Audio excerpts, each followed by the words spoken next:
Students अज आप एक नवा चैप्टर लैके आ रहे हैं उसका नाम है PMI principal of mathematical induction. ठीक है जी। सो प्रिंसीपल ऑफ मैथमैटिकल इंडक्शन आप शुरू करन जा रहे हैं तुहाडे को। ठीक है। सो ये सब तो पहला आपां नूं एक डेफिनेशन चाहिए है तुहाडे कोल स्टेटमेंट किस नूं कहंदे ने। ठीक है जी। तो स्टेटमेंट ऐसी तुहाडे कोल ऐसा सेंटेंस हुंदा है जिहदी ट्रुथनैस और फालसनैस कन्फर्म होवे, जिहड़ा आइदर ट्रू होवे और फाल्स होवे बट नॉट बोथ होवे। या तुसीं कहोगे ट्रू या तुसीं कहोगे फाल्स, पर दोनों नहीं हो सकता। 2 + 5 7 हुंदा। ठीक है। जे मैं कहां 2 + 3 7 हुंदा, ये रॉन्ग होगी। फिर भी स्टेटमेंट है। रॉन्ग है पर फिर भी स्टेटमेंट है। ट्रू है तो फिर भी स्टेटमेंट है। जे मैं कहना इट मे रेन टुडे, हुण इट मे रेन टुडे है, इट मे रेन टुडे, शायद मीह पै जाए। ठीक है। हो सकता अज मीह पै जाए, पै भी सकता नहीं भी पै सकता। किसी लिए ट्रू हो जू किसी लिए फाल्स हो जू, फिर ये नॉट स्टेटमेंट आ जू, नॉट स्टेटमेंट। ठीक है जी। सो पहले नंबर पर तो तुहानूं ऐ पता लग गया कि मैथमैटिक्स विच स्टेटमेंट किस नूं कहंदे ने तुहाडे कोल। ठीक है जी। सो ऐसा सेंटेंस कोई भी जिहड़ा आइदर ट्रू होवे और फाल्स होवे बट दोनों ना होवे उसनूं आपां स्टेटमेंट बोलते हैं। ठीक है जी।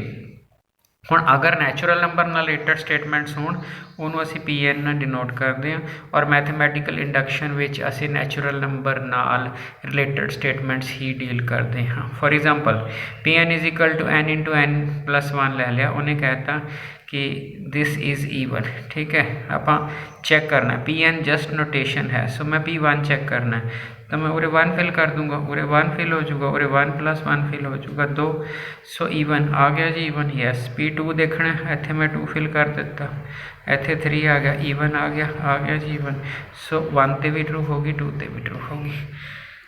सो ट्रूथनैस चैक करनी सी जी आपां ने, ट्रूथनैस तुहाडी ट्रू होगी। ठीक है। सो इस पेज से आपां ने की कीता स्टेटमेंट की डेफिनेशन या ट्रू होवे या फाल्स होवे पर दोनों ना हो। ठीक है जी। नैचुरल नंबर नाल रिलेटेड स्टेटमेंट नूं PN नाल लिखते हैं। ठीक है। ज़्यादातर किताबों में PN ही होएगा। सो ट्रूथनैस चैक किवें करनी है, PN दिता होया P1 1 फिल कर लो, आंसर 2 आ गया, 2 ईवन हुंदा। यस। ठीक है जी। P2 ठीक है 6 आ गया, 6 ईवन हुंदा। यस। ठीक हो गया जी साडा। उस तो बाद आपां नूं PN दिता होया, P1 आपां कर लिया, P2 फिर वही है तुहाडे कोल 2, ये मैं करता वैसे तुहाडे कोल 2 + 1 ये 6 आ गया, P3 करोगे 3 × 4 आ गया। सो ये भी ईवन है, ये भी ईवन है। ਇਹਦਾ मतलब P1 भी ट्रू है, P2 भी ट्रू है, P3 भी ट्रू है। ठीक है। 4 है। सो ये वाली चीज़ है। बट हुण जे तुहानूं मैं कहां कि PN ट्रू है तो ये बारे नहीं तुसीं कुछ कह सकते। P1 बारे तुसीं कह लिया क्योंकि उस वैल्यू फिल की सी, P2 बारे कह लिया उस विच आपां वैल्यू की सी, P100 भी निकल जू 200 भी निकल जू, पर जो PN आऊगा तो तुसीं N बारे नहीं कह सकते। अगर ऐसी सिचुएशन आ जाए कोई स्टेटमेंट N विच होवे, N से डिपेंडेंट और उसकी ट्रूथनैस चैक करनी होवे, उस टाइम जिहड़ा मैथड यूज़ करते हैं उन्होंने प्रिंसीपल ऑफ मैथमैटिकल इंडक्शन कहते हैं। ठीक है जी। सो आप एक स्टेटमेंट होर देखिए, ये सीरीज़ है। ठीक है। कहता वेरीफाई P2, जो तुसीं P2 वेरीफाई करना है, देखो जी तुहाडे पास। ठीक है। एक तुहाडी जिहड़ी है ये थोड़ी राइट हैंड साइड हुंदी है, ये थोड़ी लैफ्ट हैंड साइड हुंदी है। मैनूं की चाहिए P2, तो लैफ्ट हैंड साइड विचों 2 चक लो, 2 टर्मां दा सम, 1 दा स्केयर 2 दा स्केयर, आंसर कितना आ गया 5। ठीक है जी। तो राइट हैंड साइड चक लो, राइट हैंड साइड विच N की वैल्यू 2 ले लो तुसीं, 2 3 5 डिवाइडेड बाय 6, इनू कैंसल कर लो 5। सो 5 बराबर 5 आ गया। ठीक है जी। सो आपां ने right hand side equal to left hand side कर ली, इसका मतलब थोड़ा क्वेश्चन ट्रू हो गया। ठीक है जी।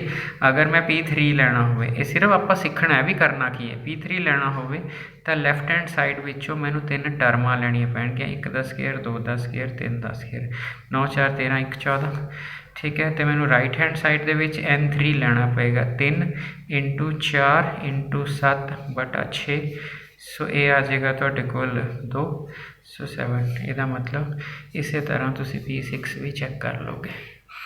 ठीक है। सो सीरीज़ विच की करीदा हुंदा हैगा, अगर स्टेटमेंट का इक्को साइड सी जिवें पिछला पार्ट कीता सीगा n × n+1 तो जोड़ा है तुहाडे कोल वो सीधा ही हो गया सी। ते जे सीरीज़ आ गई, जे इधरों n2 लेना तो इट मीनस 2 टर्मां उठानियां ने, 2 टर्मां का जोड़ उठाना है। अगर 3 लेना तो पहलियां 3 टर्मां का जोड़ लेना, अगर 4 लेना तो 4 का जोड़ लेना। ठीक है जी।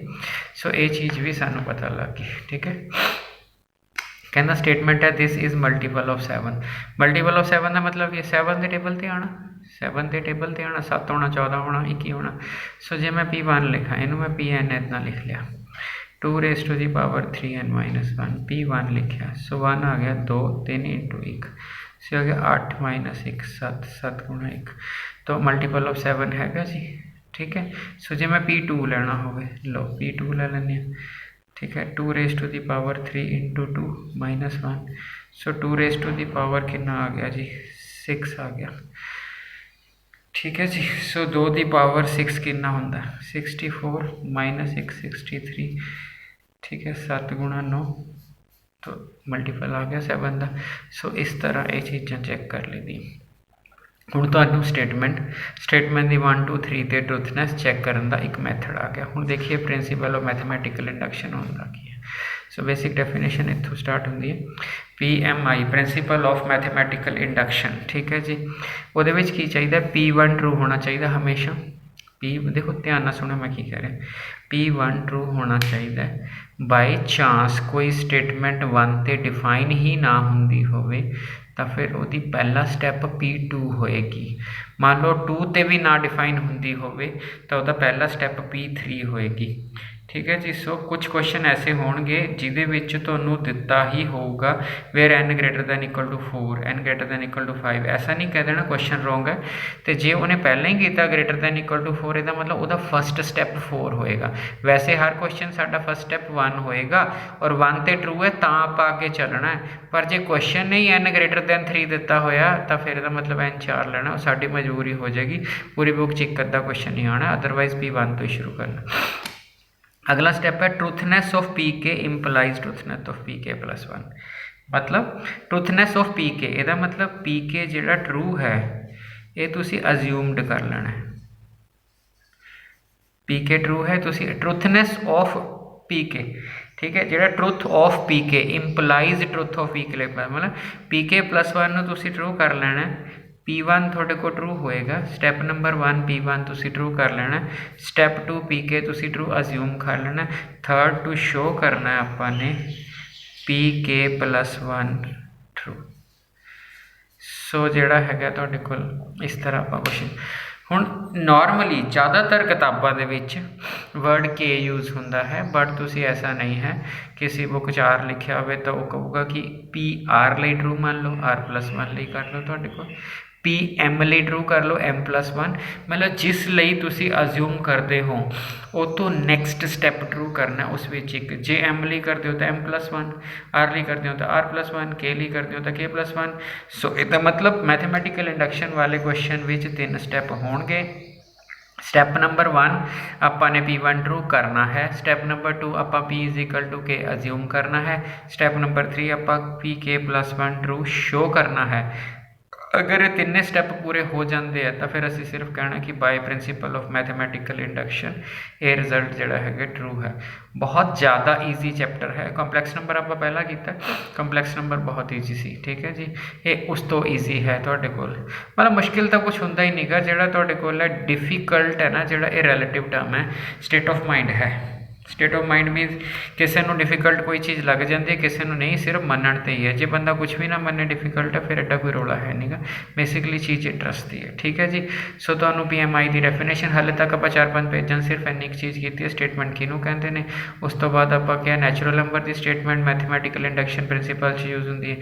फिर आपने क्या प्रिंसीपल तोड़ना किमें है, P1 लिए ट्रू करना है, PK लिए अज्यूम करना है, PK+1 लिए। मैं ये कह रहा ज़्यादातर किताबों में PK है, बट जो PK ना होया, ठीक है जी, उत्थे तुसी PR और R+1 ऐसी कोई चिंता वाली गल है नहीं। सो स्टैप नंबर 1 एग्जाम्पल नंबर 1 हुण असी इस क्वेश्चन को करिए। ठीक है जी। सो आपने स्टैप नंबर 1 करना है। ठीक है, आ वाली थोड़ी लैफ्ट हैंड साइड आ जाएगी, आ थोड़ी राइट हैंड साइड आ जाएगी। ठीक है। So 4 n is equal to 1 left hand side जी है थोड़ी वो 1 आ गई। ठीक है जी, इतों एक चकनी है टर्म, ऐ नहीं करना इन उरे भरना ना, उरे एक चकनी है। ठीक है, राइट हैंड साइड की आ गई थोड़े कोल, राइट हैंड साइड जी आ गई थोड़े कोल 1 इंटू 1 प्लस 1 2, सो 2/2 आ गई, तो आंसर आ गया थोड़े कोल 1। ठीक है जी, सो जोड़ा है थोड़े कोल, ठीक है ये आ गया। उस तो बाद जोड़ा है थोड़े कोल आप अगे चले गए थोड़े को।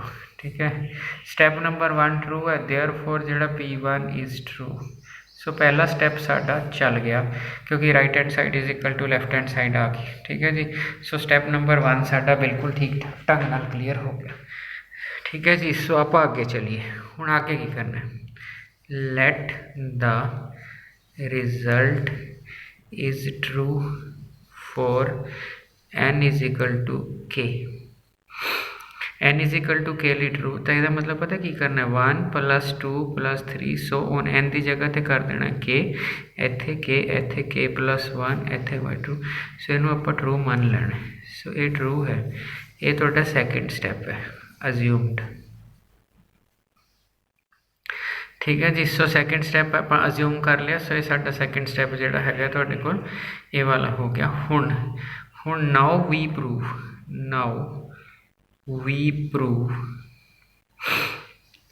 रिजल्ट इज ट्रू फॉर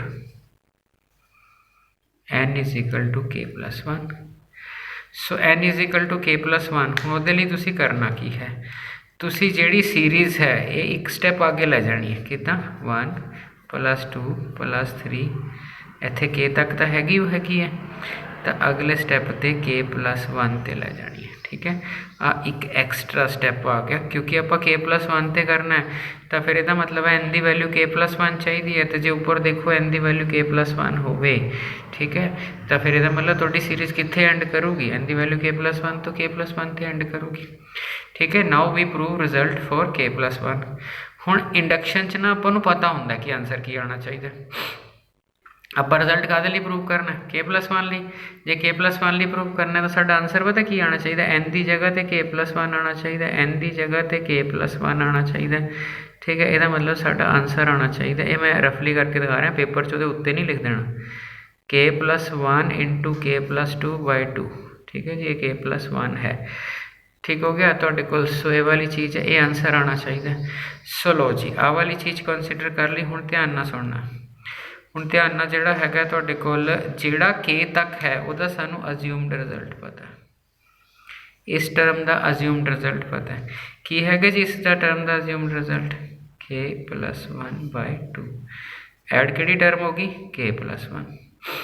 आपां ने एलसीएम लै लिया, इत्थे आ गया k, इत्थे आ गया k + 1, इत्थे आ गया 2 टाइम्स k + 1। ठीक है जी, k + 1 कॉमन कढ़ लिया, k + 1 असी कॉमन कढ़ लिया, अंदर की रह गया k + 2 / 2। ठीक है जी, ये आ गया तुहाडे को।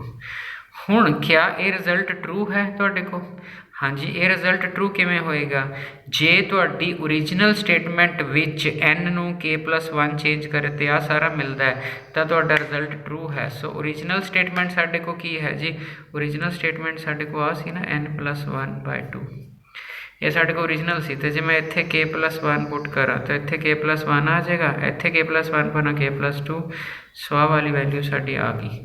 तो अगर ओरिजिनल विच n की जगह ते तुहाडे कोल k + 1 पुट करिए और वो बिल्कुल आही टैली कर जे जो थोड़ा आंसर आया है, इट मीनस थोड़ा रिजल्ट k + 1 वाला स्टैप ट्रू हो गया। सो एक बार दोबारा सुन लो जी, k तक आपने अज्यूम कर लिया, हुण आपने सीरीज़ दोबारा कंसीडर करनी है, एक स्टैप आगे बढ़ा के, एक स्टैप आगे बढ़ा के मैंने थोड़ी पहला सीरीज़ k तक सी, अगला स्टैप k + 1 बढ़ा के, उस तो बाद इक्वल टू पा के आ इस पार्ट की अज्यूम्ड वैल्यू यूज़ कर लेनी है। आ k + 1 इनू सिंपलीफाई करके की आना चाहिए, इनू सिंपलीफाई करके जो तुहाडी ओरिजिनल स्टेटमेंट विच n नूं k + 1 चेंज करे तो आंदा है, तो रिजल्ट ट्रू है। ठीक है जी, सो ये साडा आ गया, देयरफॉर तुहाडे कोल result is true for n is equal to k + 1। ठीक है जी, result is true for n is equal to k + 1। तो लाइन एंड विच जरूर लिखनी है, वो की लिखनी है, ठीक है जी, ये लिखनी है hence by PMI, principle of mathematical induction, result is true for n belongs to natural number, for all n belongs to natural number means अगर तुसी k+1 लिख कह दिता तो प्रिंसिपल ऑफ मैथमेटिकल इंडक्शन ये कह रहा है कि ये रिजल्ट सारे k+1 मतलब सारे नैचुरल नंबर लिए ट्रू हैगा। ठीक है जी। सो कुछ समझ आ गया होगा, कोई गल नहीं, अगला क्वेश्चन समझिए। सो अगला क्वेश्चन हैगा तुहाडे कोल, क्वेश्चन नंबर 2 हैगा। तो इस क्वेश्चन को आप देखते हैं तुहाडे कोल, तो जो पिछे कोई कमी रह गई तो हुण आप सैट कर लैंदे हैं तुहाडे कोल। ठीक है जी, हौसले ना चलना, कोई बिल्कुल सौखा चैप्टर है। सो 4n इज इक्वल टू 1 है ना, इधरों पहली टर्म चेक लो, लैफ्ट हैंड साइड की आ गई 2, राइट हैंड साइड की आ गई 1, 1 + 1 2, therefore result is true 4n is equal to 1 हो गया। Now let us assume that result is true for n is equal to k, therefore 2 + 4 + 6 जिथे 2 है उत्थे k, 2n है उत्थे k कर दो, k × k+1। ठीक है जी। सो इत्थे तक आप पहुँच गए, हुण आपने क्या करना है। ठीक है, नाउ वी प्रूव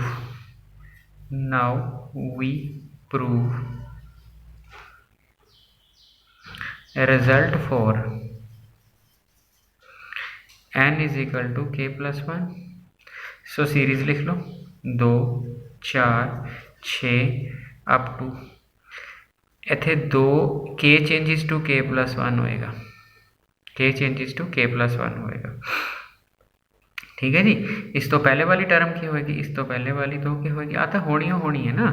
ठीक है, अगली की एक टर्म फालतू ले दी, और फालतू की होगी k चेंजिस टू k+1, पिछली बार n सीगा, n चेंजिस टू, ठीक है, k+1 हुण फिर वही है तुहाडे पास जिहड़ा हैगा। अगर आप पिछली स्टेटमेंट देखिए, ध्यान नाल देखो, क्योंकि आप बेसिस डिवेलप कर रहे हैं, तुहाडे को बेसिक कॉन्सैप्ट। इस तो एक टर्म वध लैनी सी, फिर k जिहड़ा k+1 चेंज हो गया, पिछली तो हैगी है तुहाडे को, ਇਹਦਾ मतलब मैं इस तो एक टर्म वध लैनी है, तो इस टर्म तो k चेंज ने k+1 होना, इस 2 का ही फर्क है। तो जे एक टर्म वध लैनी हो 2 का फर्क जा रहा हो, तो फिर 2k तो अगली टर्म किहड़ी होगी, 2k + 2 ही होगी।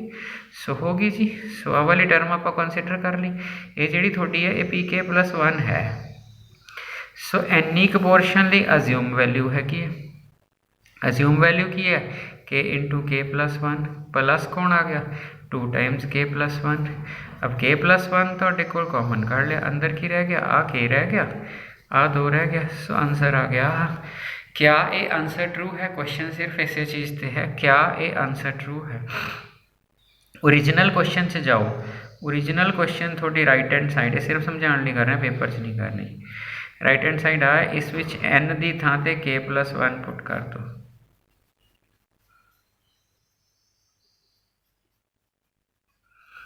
तो आ चीज़ ये टैली कर गई ना, तो क्वेश्चन समझ लो हो गया। तो यदा मतलब है कि ओरिजिनल क्वेश्चन विच जो थोड़े रिजल्ट विच n × n+1 है, अगर उत्थे k+1 पर इतने ट्रू आ रही है तो समझ लो रिजल्ट थोड़ा ट्रू है। सो ट्रू है, therefore result is true for n is equal to k+1। उरे तक लिखोगे ना फिर नंबर कट जाएंगे। लास्ट वाली लाइन लिखनी बहुत ज़रूरी है, वो की है, hence by principle of mathematical induction result is true for all n belongs to natural number। सो ये वाला थोड़ा क्वेश्चन हो गया। ठीक है जी। सो कुछ समझ आ गया होएगा, कोई गल नहीं, अगला क्वेश्चन चकते हैं। ठीक है जी। सो ये वाला क्वेश्चन जिहड़ा हैगा तुहाडे कोल, वो की कह रहा, कहना prove that product of 2 consecutive number is even. यानी कि तुसी ये शो करना है ये ईवन है, product of 2 consecutive numbers is even, ये वाली चीज़ आप शो करनी है कि तुहाडे को। ठीक है जी। सो ये शो करने लिए आपने क्या करना, लो आप एक pn स्टेटमेंट ले ली, वो होगी n × n+1। ओके, सो p1 डाल लिया, ठीक है, इतने 1 आ गया, इतने 1 + 1, आंसर क्या आ गया 2 ईवन। ठीक है जी। सो जे ईवन आ गया तो therefore P1 is true, P1 तो ट्रू है। Let PK is true, PK नू ट्रू मनना पेगा, PK नू मनना पेगा। N की जगह तो K+1 ये ईवन आ गया। ईवन नू लिखण का एक तरीका हुंदा की हुंदा, जे तुसी ईवन होवोगे तो तुसी मल्टीपल होवोगे 2 दे, 2 इंटू N कह ला, N तुहाडे क्वेश्चन च है 2 इंटू से A कह देना, ठीक है जी। क्योंकि तुसी मान लिया उन्होंने ईवन होगा तो 2 दे टेबल ते आऊगा। ए कौन है? ए नैचुरल नंबर कुछ भी। अरे जदों तुसी ईवन होंगे तो ईवन होंगे तुसी 2 दे टेबल ते आओगे, इधर 2 हो गए और 4 हो गए। उरे ए मैं नैचुरल क्यों लिखा? क्योंकि इंडक्शन इंटीजर ना डील ही नहीं करती है कि नैगेटिव ना डील ही नहीं करती। सो ये उरे 2 भी हो सकता है, 4 भी हो सकता है, 6 भी हो सकता है, 8 भी हो सकता है। सो ये साडा अज्यूम स्टैप हो गया। अज्यूम मैंने जिथे एन है उत्थे के फिल करता है, इत्थे के। हुण आपां ने करना की है, नाउ वी प्रूव, ठीक है, now we prove result for n is equal to k+1। चक लो pk+1 स्टेटमेंट ले ली जी। pk+1 स्टेटमेंट की होएगी जी, n की जगह तो k+1 होएगा, n की जगह तो k+1 होएगा। अरे इत्थे देखो, ठीक है, pk की सीगी n की जगह तो k, pk+1 की सी n की जगह तो k+1 आ गया। सो ये k+1 आ गया तो k+2 आ गया। ये आंसर नहीं है, इनू 2 का मल्टीपल शो करना है अज्यूम स्टैप यूज करके। सो आप इसनू मल्टीप्लाई करते हैं, के ने के ना मल्टीप्लाई की थी k² फिर 2k फिर प्लस k² फिर 2k फिर प्लस k फिर 2। सो ये वाली चीज़ आ गई जी। ये बन गया थोड़ा k² प्लस 3k प्लस 2, ठीक हो गया जी। तो जोड़ा है तुहाडे कोल ते आपां इस फॉर्म च तो लिख नहीं ना सकते है, तो यदा मतलब क्या हो गया तुहाडे को, तुसी ऑलरेडी जोड़ा है आपां ने यूज़ किनू करना है, k इंटू k+1 की वैल्यू यूज़ करनी है। सो कित्थों हो सकती है तुहाडे को? लो जी ध्यान नाल देखियो जी, आपां अगर मैं ये फैक्ट इस तरह मल्टीप्लाई कर ली तो मैं इत्थे आ इंट्रोड्यूस करना है, तुसी आ इंट्रोड्यूस करना। इत्थे बहुत ही ध्यान नाल क्वेश्चन नू देखियो। तुसी pk+1 लिया, ठीक है, n की जगह तुसी k+1 ले लिया, n की जगह तो तुसी k+1 ले लिया। सो k+1 इंटू k+2 आ गया, ठीक है जी। तो हुण आपां ने क्या करना है तुहाडे कोल, हुण आपां ने आ वाली टर्म इहदे विच इंट्रोड्यूस करनी है। सो जदों इंट्रोड्यूस करनी है तो बजाय मैं आ गुणा करा, मैं ऐदा ना करा, ऐदा तुहानूं गुणा मुश्किल लगेगी, फिर बाद फिर फैक्टर बनाते फिरांगे। k+1 into k+1 into k+1 into 2 multiply तो हुण भी होगी। सो इस k ने k+1 ना मल्टीप्लाई की थी तो k+1 ने 2 ना करती। सो मल्टीप्लाई होगी जी, हाँ जी होगी। क्योंकि जब तक अज्यूम स्टैप यूज़ ना किया जब तक तुसी क्वेश्चन नहीं प्रूव कर सकते, इस चीज़ का ख्याल रखना, ठीक है जी। हुण आ गया अज्यूम स्टैप की बारी। आ वाली चीज़ की वैल्यू मेरे को ऊपर हैगी है, क्या है जी 2a। सो 2a प्लस k+1 इंटू 2। सो मैं 2 कॉमन काट लिया, a प्लस k+1, तो 2 कॉमन आ गया, 2 इंटू समथिंग, ठीक है जी। समथिंग क्या है? नेचुरल है, ए भी नेचुरल है, के भी नेचुरल है, 1 भी नेचुरल है। सो a प्लस k+1 ये नेचुरल नंबर है। इसका मतलब तुसी की आ गए मल्टीपल ऑफ 2, यानी कि तुसी की आ गए ईवन। आप शो करना सी k+1 ईवन है, जो k+1 ईवन है शो हो गया। देयरफॉर आप की कहने result is true for n is equal to k+1 and hence by PMI result is true for all n belongs to, for all की नोटेशन आ होंगी है। सो तो कुछ आइडिया हो गया होएगा जी। बाकी अगले लेक्चर से आप एग्जाम्पल्स करते हैं, थोड़ा जिहा ध्यान नाल देखियो, ठीक है जी। Thank you.